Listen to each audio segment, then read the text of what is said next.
Radio Universidad de Chile presenta Tras las líneas, conversaciones con Manuel Antonio Garretón, Premio Nacional de Humanidades y Ciencias Sociales.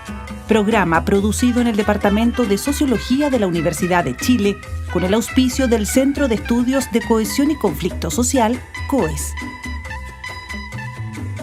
Muy buenas tardes. Bienvenidos y bienvenidas a Tras las líneas, el programa del Departamento de Sociología, con el auspicio del Centro de Estudios de Cohesión y Conflicto Social, el COES, en que nos interrogamos sobre nuestra vida como sociedad, como humanidad, sobre los problemas que nos afectan desde la perspectiva de las ciencias sociales. Estamos en el quinto año de este programa.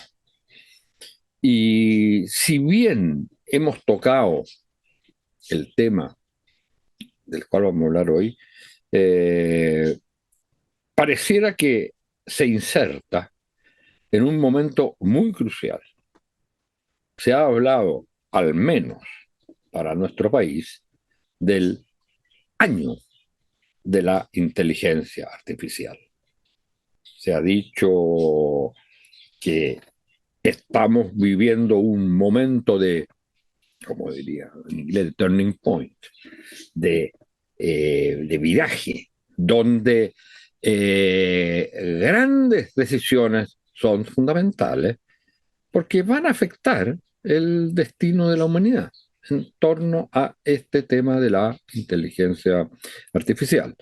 No deja de ser importante que ese magnífico evento que se llama el Congreso del Futuro se dedicó este año, con la presencia de muchos especialistas, premios Nobel, en fin, a este tema de la inteligencia artificial.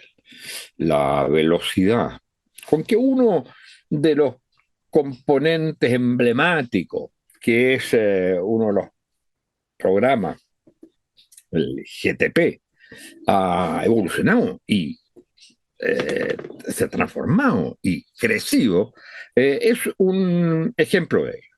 Y entonces surgen las preguntas sobre qué puede significar esto para el desarrollo de la humanidad.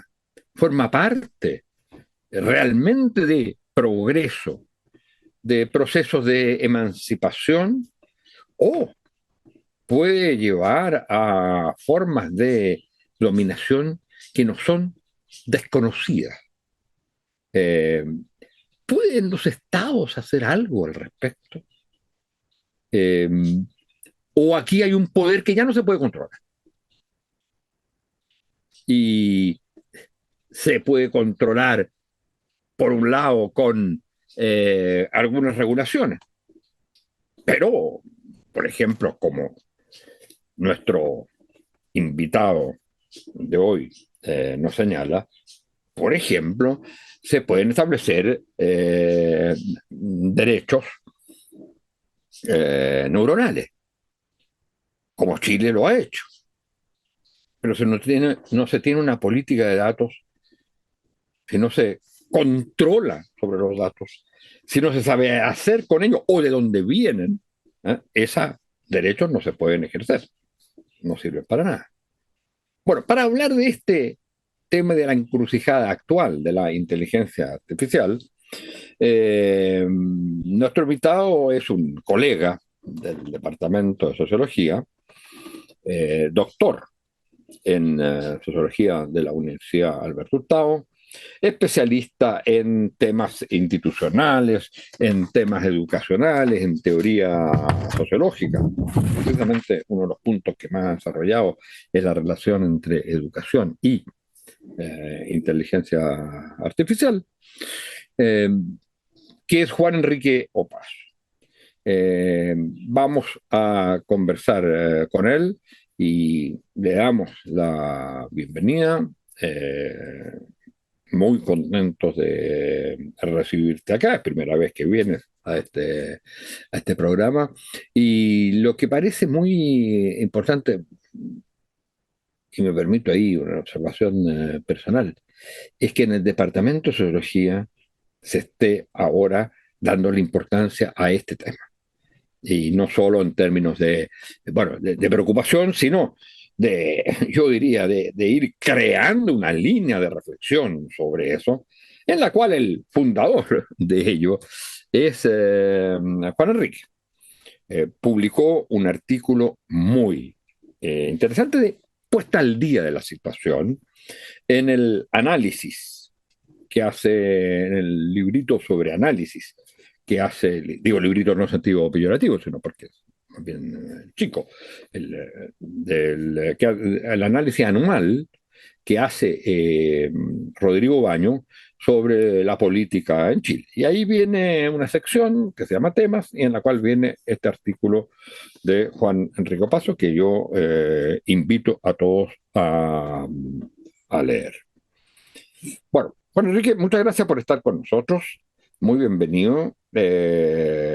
Felicitaciones por el trabajo que has venido haciendo de poner este tema en la, digamos, en la tarea de la sociología, pensando que también tenga que ver con la formación y no solo, digamos, con algunas reflexiones que algunos hagan, sino también tener una línea de trabajo sobre eso. Es un trabajo duro, difícil, pero hay un esfuerzo muy importante y tú has sido un precursor de ello. Mira, yo partiría por algunas dudas o cuestiones si te sientes la necesidad de tener que aclarar otras cosas, pero que salen de tu artículo. Aquí hay una técnica que se separa, se distancia, que rompe de alguna manera con con la razón, con la vida de la gente. Y que con incluso con la ciencia, y que puede transformarse en un instrumento de dominación, pero que también puede ser dominada. ¿Cómo puede ser dominada? Y la pregunta es, porque tú señalas que las regulaciones que se han intentado hacer a la inteligencia artificial, al desarrollo artificial, no son el camino más adecuado, porque lo que está en cuestión es el tipo de inteligencia artificial, el modelo que la humanidad ha asumido de inteligencia artificial. No basta entonces con las regulaciones. Muchas Bienvenido. gracias. Muchas gracias, Manuel Antonio, por la invitación. Sí, exactamente. Eso que señalas tú, que por lo demás no es tan novedoso. Ya los teóricos de la Escuela de Frankfurt estaban preocupados por el tema de la tecnología. Intelectuales franceses de mediados del siglo XX ya estaban interesados en eso. Simondon, etcétera. Habermas viene después en su discusión con Marcuse, que es famosa respecto al derrotero de la ciencia y la tecnología como primera fuerza productiva del siglo XX. Lo interesante de esto es que la inteligencia artificial no es algo nuevo. Viene a partir de las investigaciones y de los desarrollos más aplicados durante la Segunda Guerra Mundial y va pasando por distintas épocas hasta llegar a la actualidad. Pero ¿qué la pone en el tapete hoy en día, este boom de inteligencia artificial que se ha dado, como bien señalas tú, y que se ha expresado de manera notable en el Congreso Futuro con las charlas que dieron los especialistas ahí? ChatGPT, famoso ChatGPT, es lanzado al mercado en noviembre del 2022. ¿Qué es ChatGPT? Es una inteligencia artificial generativa. ¿Qué tiene de especial la inteligencia artificial generativa? Es capaz de producir imágenes, textos, música, etc. Cuestiones que estaban reservadas al intelecto y a la creatividad humana son de pronto puestas en contexto a través de una inteligencia artificial que es capaz de aprender a partir de un modelo de los lenguajes amplios, que es como le llaman los especialistas a estos elementos. Rápidamente, algo que más o menos se veía venir y que había empezado a operar en cuestiones o aparatos de la vida cotidiana, inunda rápidamente las redes. En menos de 2 meses tiene 100 millones de seguidores y comienza a ser utilizado, ¿no?, de manera acelerada por las distintas empresas, llama las alarmas de la educación, qué va a ocurrir con la educación, comienzan las disquisiciones respecto al empleo, cuánta gente va a quedar desempleada y cuánto va a apoyar en términos de la productividad, etcétera. Entonces, la irrupción de esta nueva ola veraniega, porque siempre se ha utilizado la metáfora en inteligencia artificial de que pasa por invierno, verano, otoño, ahora no hay ninguna duda que vivimos en un tórrido verano, a juzgar por las inversiones que están realizando además los capitales, incluso de riesgo, si tú te fijas.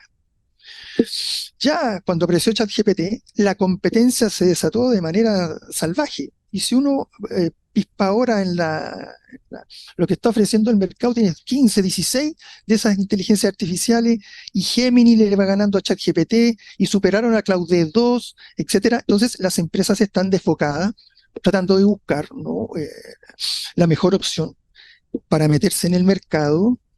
Te tientan con un uso gratuito que, a juzgar por los estudios, es más utilizado desde un dispositivo móvil que desde un computador, pero también tienes modelos avanzados por el cual tú pagas. Y ahí entonces la utilización de eso y el desarrollo posterior de eso es lo que nos tiene en ascuas. ¿Cuál va a ser el impacto real, por ejemplo, a partir de lo que los economistas digan, en la productividad? Fíjate que viene un estudioso uruguayo, Filgueiro, y nos dice que aun cuando este tipo de tecnología... ¿O Filgueira? Filgueira, tienes razón, Filgueira. Ah, es hijo de uno de los grandes, debe ser pariente, hijo, descendiente de uno de los grandes sociólogos latinoamericanos. Mira, uruguayo Rodrigo Filgueira, de manera súper didáctica en el marco del Congreso Futuro, nos cuenta que no basta con que la innovación tecnológica se ponga a disposición del público, sino qué es lo que ocurre con las estructuras en donde va a caer esa innovación.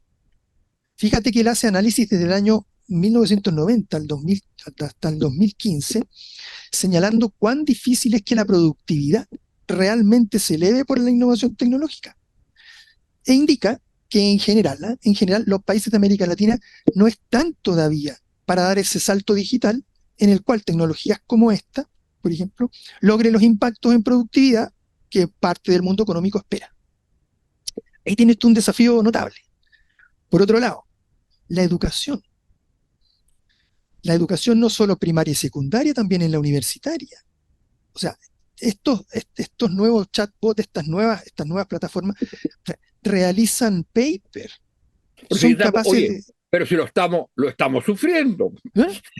Los que hacemos clases y pedimos trabajo, ¿eh?, en vez de hacerles preguntas ahí más escolarmente, que traigan algún trabajo. Bueno, es el uso, el trabajo que muchas veces se trae es algo que se tomó estrictamente de las respuestas del chat. Tú le puedes incluso decir al chat que te lo explique de distintas maneras. Tú puedes incorporar un prompt. Esa es la pregunta, ese es el estímulo para el chat. Y hacerle una pregunta de carácter histórico y te va a responder. Tú le puedes pedir que te lo responda en términos académicos, en términos de sentido común, como ha explicado un niño de 5 años. Es decir, las formas, además, entre comillas, para poder evadir cualquier dinámica de búsqueda o pesquisa de plagio son enormes. Oye, en clase uno se ríe con los estudiantes porque la primera pregunta, o dentro de las primeras que a uno le hacen cuando está presentando el programa, es qué software se va a utilizar para tratar de pesquisar si hay plagio o no en los trabajos que se van a realizar para la casa. O sea, ya te preguntan los estudiantes qué software se va a utilizar para eso. De manera que los desafíos aquí para el campo educacional son notables. La pregunta que quizás ahí tendríamos que hacer no es ¿qué va a quedar de la antigua profesora, del antiguo profesor, cuando toda la naturaleza de los contenidos ya está en este aparato. Y si nos ponemos quisquillosos y volvemos al papel y al lápiz, como lo hizo Australia de entrada a las escuelas en Nueva York, reaccionando frente a ChatGPT, etcétera, ¿cuál va a ser el problema de nuestros estudiantes, Manuel Antonio? Que esa va a ser una habilidad que le van a pedir en el trabajo después. Es decir, esto se va a dar por hecho. Los resúmenes, las búsquedas bibliográficas, las grandes sistematizaciones, todo aquello que tiene que ver con un trabajo que estaba relegado al mundo académico, se va a dar por hecho, tal cual como la calculadora hace que ni siquiera tengas que saberte las tablas. Bueno, de hecho, se sabe que hoy día los niños y jóvenes se conocen mucho menos las tablas que lo que lo conocíamos nosotros, que estamos obligados a saberlas.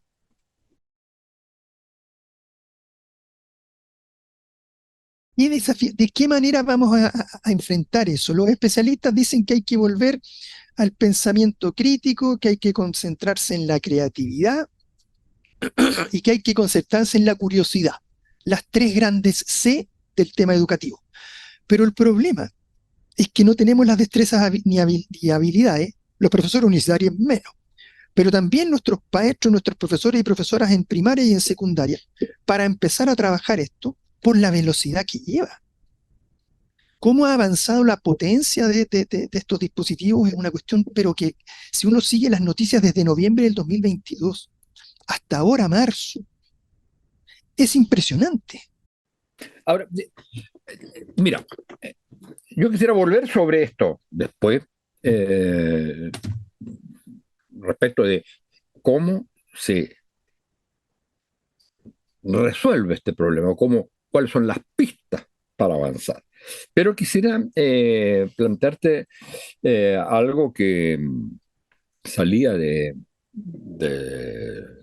tu artículo y también de las cosas que me hiciste leer, y que tiene que ver con el hecho que este progreso de la inteligencia artificial es de tal velocidad.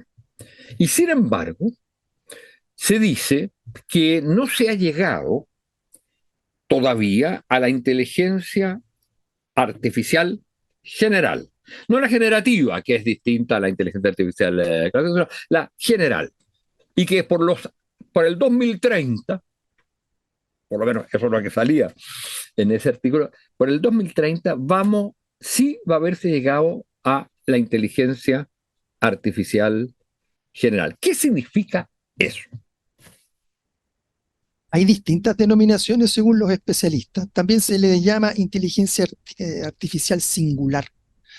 Pero tiene que ver ¿Que es todo lo contrario de general? Curiosamente, tiene que ver con la capacidad que tenga una inteligencia artificial de hacer lo que hacemos los seres humanos, igual o mejor. Y una de las cuestiones que está a la base de eso, o de ese potencial, tiene que ver con la capacidad de aprendizaje, de autoaprendizaje de la inteligencia artificial. Por el momento, somos los seres humanos los que le entregamos los parámetros o le entregamos los datos a partir de los cuales se nutre y aprende estos grandes modelos de lenguaje, que al fin y al cabo, como nos explicaba muy bien el profesor Atkinson de la UAI en el Congreso Futuro, en el fondo es como que estamos alimentando, y mientras más parámetros incorporemos a la inteligencia artificial, más aprende. Pero muchas veces ese mecanismo de aprendizaje es súper opaco, Manuel Antonio. No sabemos. Por ejemplo, OpenIA con ChatGPT es súper opaco a eso. Hay otros modelos que son de código abierto, entonces la gente sabe más o menos qué es lo que va a ocurrir ahí en materia de aprendizaje. La inteligencia artificial general, se supone, tiene una capacidad para aprender y para nutrirse de distintas vías. Imagínate tú la conexión a la web, lo que puede capturar a partir solo de eso. ChatGPT fue actualizado con datos hasta creo diciembre de 2020 o diciembre de 2021. O sea, ya faltaba un año para estar absolutamente actualizado. Gemini aparece con un año más de actualización de los datos y los parámetros de los cuales se nutre y se alimenta. Pero la inteligencia artificial general se supone sobrepasa, porque todos están pensando en qué es esa inteligencia artificial general. en los cuentos de la ciencia ficción puede estar esbozado, pero no sabemos realmente y con qué velocidad, etcétera. Entonces, A ver, ese pero es un... una, supongamos que se llega a esa inteligencia eh, artificial general. Es decir, que esa inteligencia actúa igual que la inteligencia humana. Lo que le faltaría sería su corporización. Es decir, en la medida que un robot pueda tener, es decir, algo que se mueve, ¿eh? Puede tener inteligencia general artificial, reemplaza a lo humano. Y las alternativas de eso son, no decir infinitas, quizás exagerar. Fíjate bien, en Inglaterra, personas adultas mayores de la cuarta edad que se quedan solas, ya tienen un robot al lado con el cual pueden mirar televisión. Pueden mirar televisión y pueden mirar un programa de televisión y comentarlo, Manuel Antonio. Es una especie de compañía. Entonces el robot también mira y también comenta las disquisiciones, las reflexiones que la persona tiene en su infinita soledad. O sea, Lo aquí, único que no hace es tomar cerveza junto con el... bueno, pero si, No va a a ver, llegar, no va a llegar. pero ningún problema, seguramente, si le creas un depósito para que se eche la cerveza y entonces yo sienta que estoy acompañado por otra persona que toma cerveza y hacemos un brindis, también va a poder ser. Fíjate que eso es el menor problema. El recipiente, entre comillas, es lo que menos a problema del desarrollo tecnológico. Hay otras cuestiones que algunos tipos más moderados señalan que puede frenar el desarrollo de la inteligencia artificial, que tienen que ver con el soporte material. ¿Cuánto cuesta mantener esto? ¿Cuánto cuesta enfriar, por ejemplo, todos estos dispositivos y estas tecnologías, etcétera, etcétera? O sea, hay la energía. ¿Por qué crees tú, y lo ha dicho Sam Altman, que es el CEO de OpenAI y otra gente, dónde están invirtiendo dinero? En la energía nuclear. Porque se va a requerir una fuente energética mucho más vigorosa y poderosa para poder frente a los desafíos cualitativos que vienen con ese salto de la inteligencia artificial. Fíjate que la experta Kate Crawford, que es una investigadora australiana, estima que la mitad de la producción de litio, Manuel Antonio, la mitad se va a inteligencia artificial. Y estamos preparados acá para eso, ahora que estamos en la gran política del litio. Imagínate, o sea, el 50% de todo lo que se explota en litio va para la inteligencia artificial. Ahí se van a requerir entonces soportes de carácter tecnológico y material más vigorosos, más poderosos para que se produzca ese salto. No, ¿en dónde se puede meter esto? No es solo que los autos anden solos el día de mañana y tú te duermas una siesta mientras te están trasladando para un lado y otro y no choca con nadie y tiene sus sensores, sino que la compañía, la interacción social, piensa desde el punto de vista sociológico no solo de la gobernabilidad de esto y los aspectos normativos institucionales. Piensa tú que esto tiene que ver también con la interacción recíprocamente referida de nuestro querido Max Weber. ¿Qué es interacción recíprocamente referida? ¿Qué va a hacer eso si un robot? Yo me meto mi Gemini, que lo tengo en el celular, y yo converso con Gemini. Y cuando siento que está, como dice el opecista, alucinando y enviándome una respuesta correcta, le vuelvo a preguntar. Y me dice, sí, tienes razón. En realidad Condorcet vivió en tal y tal periodo y escribió tal y tal cosa. Si eso ocurre el 2024, imagínate lo que va a ocurrir el 2034, en 10 años más, lo que podría ocurrir. Ahora, teniendo en claro, digamos, que aquí estamos en presencia de una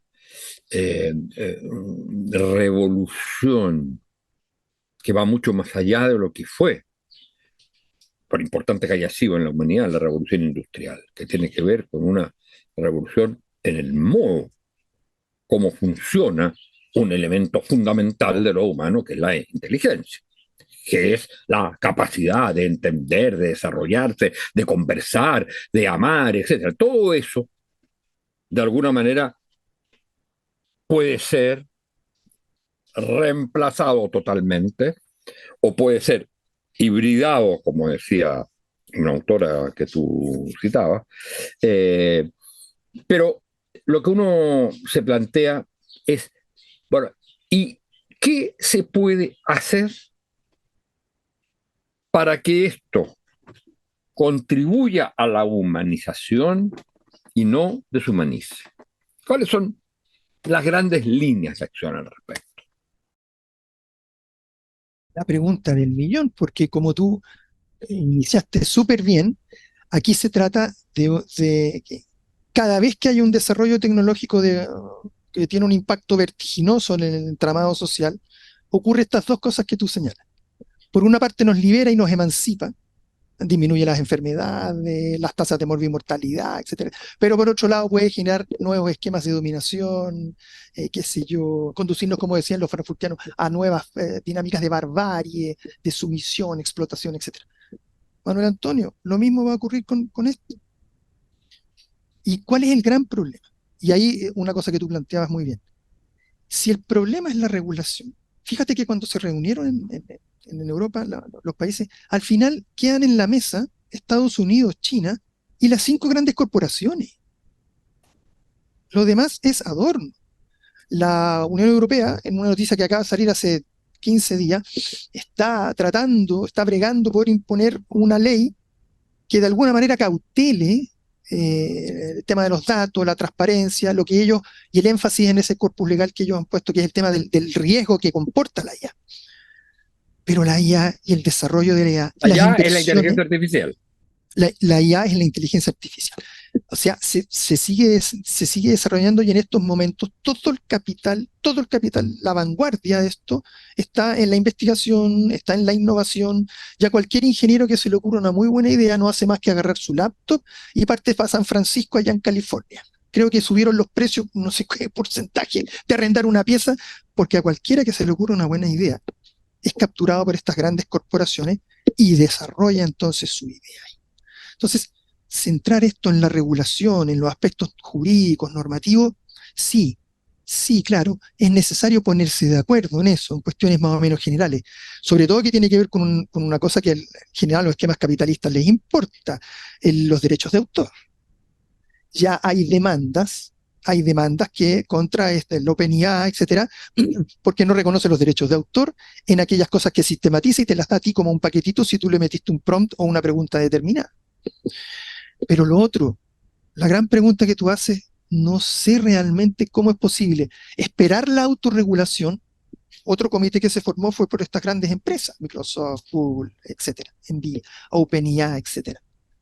¿Vamos a esperar que ellos se autorregulen?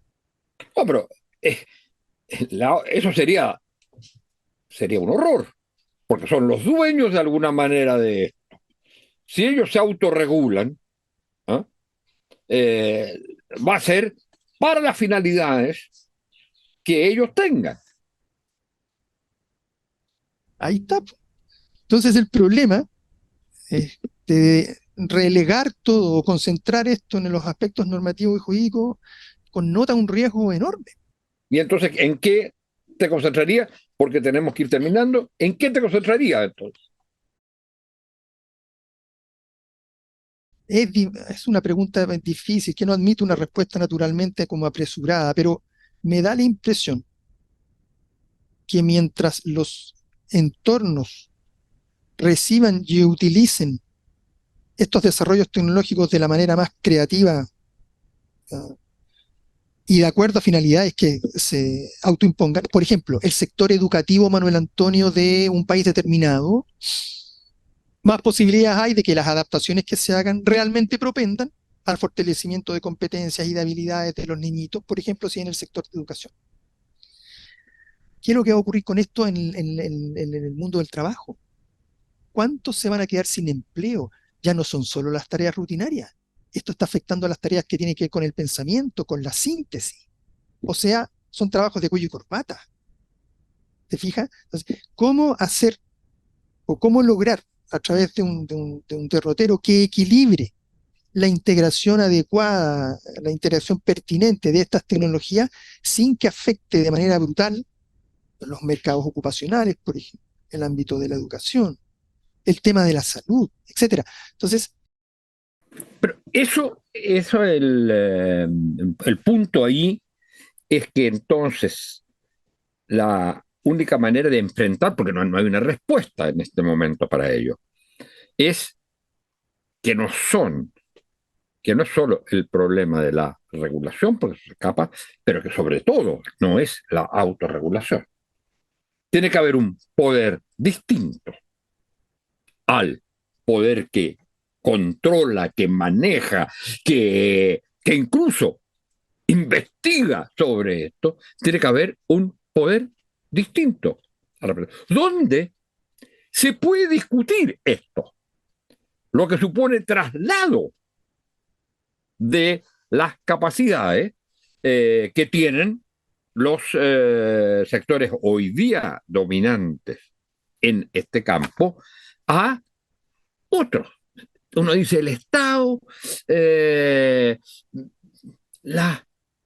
uno podría pensar las universidades, no al servicio necesariamente de lo que es el mercado que se ofrece en esta materia.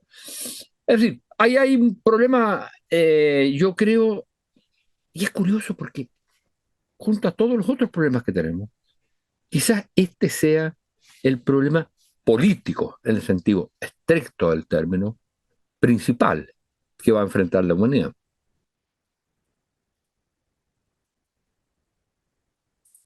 problema práctico social, además de político, porque el político podría uno relegarlo al tema de la gobernanza y de qué modo entonces estas empresas van a estar. No, es claro, no, correcto, no, es que es política no en el sentido solo del manejo desde el poder del Estado, no, es político en el sentido exactamente de construcción de sociedad, donde la gente, los sectores educacionales, los distintos actores sociales, manejan de alguna manera esto. Es decir, habrá que pensar en qué va a consistir la democracia en ese mundo. Bueno, desgraciadamente tenemos que terminar, pero vamos a tener que seguir. Vamos a seguir con esto. Yo quiero mantener una conversación permanente con este tema, porque estamos todavía en qué tremendo lo que está pasando, qué fantástico por un lado, como creación de la humanidad, qué tremendo lo que está pasando, pero todavía no basta con esto, pero todavía el cómo se enfrentan los riesgos fundamentales está, a mi juicio, en barbecho. Muy de acuerdo y muchísimas gracias por invitarme. Y claro, esta es una conversación que está comenzando. Puede detenerse y que venga un nuevo otoño y un nuevo invierno, pero puede que el calor suba y el verano se exacerbe y tengamos de aquí a 2 años cosas que no imaginábamos antes que en noviembre del 2022 OpenIA lanzara al mercado el famoso ChatGPT. Ahora, para nuestros auditores y auditoras, cuando dice otoño-invierno es referido a que se ha hablado de la inteligencia artificial como que nace en un invierno, luego lleva un otoño, periodos, o al revés, digamos. Nace un verano o en una primavera, luego viene un otoño-invierno y hoy día estamos en pleno verano. Si hubo momentos de receso o que no avanzaba desde el momento de su nacimiento y hoy día en cambio está en plena, digamos, expansión. En ese sentido, hacía esta referencia. Juan Enrique, muchas gracias de nuevo, Juan Enrique, por haber estado con nosotros y muchas gracias a ustedes, señoras y señores auditoras y auditores, por vuestra compañía. Y será hasta la próxima semana.